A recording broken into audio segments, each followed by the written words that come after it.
வறியவருக்கு உணவு வழங்குவது மூதாதையருக்கு திதி கொடுத்த புண்ணியம் கிடைக்கும்.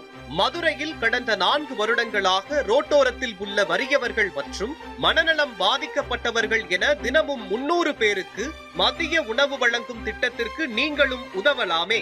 மேலும் தொடர்புக்கு மதுரையின் அட்சய பாத்திரம் டிரஸ்ட் சேர்மன் நெல்லை பாலு 9442230815.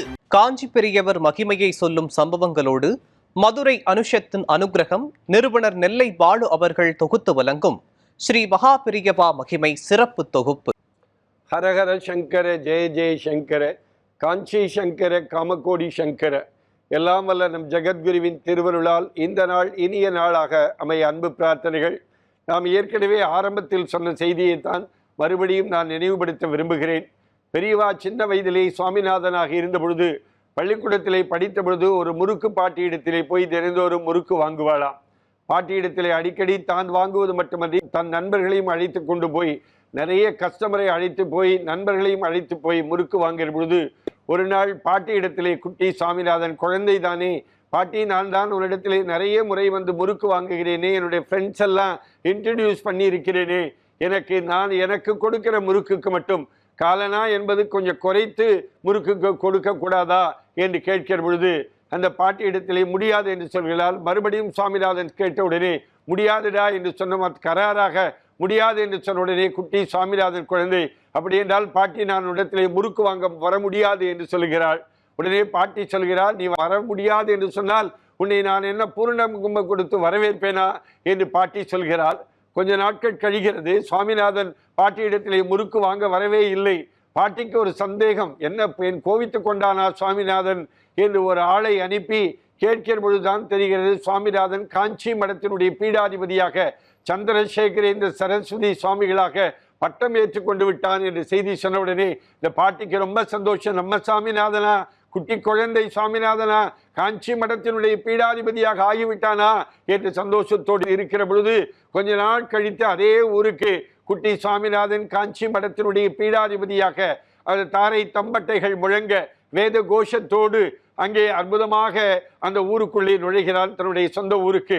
அந்த சுவாமிநாதன் இன்றைக்கு ஒரு பெரிய ஜுவால ரூபமாக இன்றைக்கு காஞ்சி மடத்தினுடைய பீடாதிபதியாக அங்கே வருகிற பொழுது அந்த பாட்டி தன்னுடைய வீட்டு வாசல் நின்று கொண்டிருக்கிறாள்.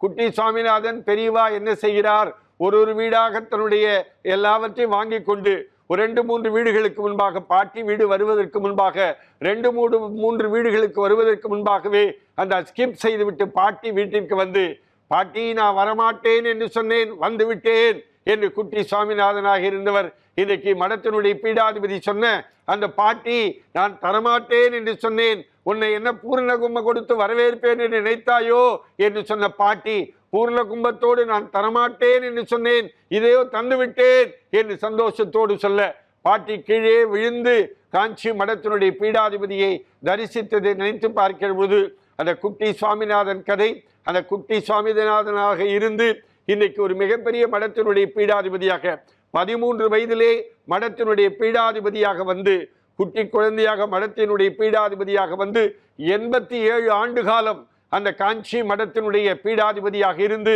100 ஆண்டு காலம் வாழ்ந்த ஒரு அற்புதமான உலகத்திலேயே சொல்லும் செயலும் ஒன்றுபட்ட ஒரு சன்னியாசி ஒருவர் இருந்தால் என்று சொன்னால் அது காஞ்சி மகா பெரியவராகத்தான் இருக்க முடியும். தோன்றி புகழோடு தோன்றுக அஃதிலார் தோன்றலின் தோன்றாமை நன்று என்று சின்ன வயதிலேயே ஒரு புகழோடு தோன்றி எல்லாவற்றையும் வேதத்தையும் கரைத்து குடித்து கடைசியிலே மடத்தின் பீடாதிபதியாக வந்து இந்த உலகத்தை உய்விக்க வந்த தெய்வத்தின் குரல் மூலமாக தன் குரலை உலகெங்கும் ஒலிக்க செய்த ஒரு அற்புதமான சன்னியாசியை இந்த உலகம் பெற்றிருக்கிறது என்று நினைத்து பார்க்கிறது. நாமெல்லாம் அந்த நூற்றாண்டிலே வாழ்ந்தோம் என்பது ஒரு மிகப்பெரிய மகிழ்ச்சியான செய்தியாக இருக்கிறது. ஹரஹர சங்கர ஜெய ஜெய சங்கர காஞ்சி சங்கர காமகோடி சங்கர. எல்லாம் வல்ல ஜெகத்குருவின் திருவருளால் இந்த நாள் இனிய நாளாக அமைய அன்பு பிரார்த்தனைகள். ராம் ராம். ஓம் ஸ்ரீ மகா பெரிவா திருவடிகளே சரணம்.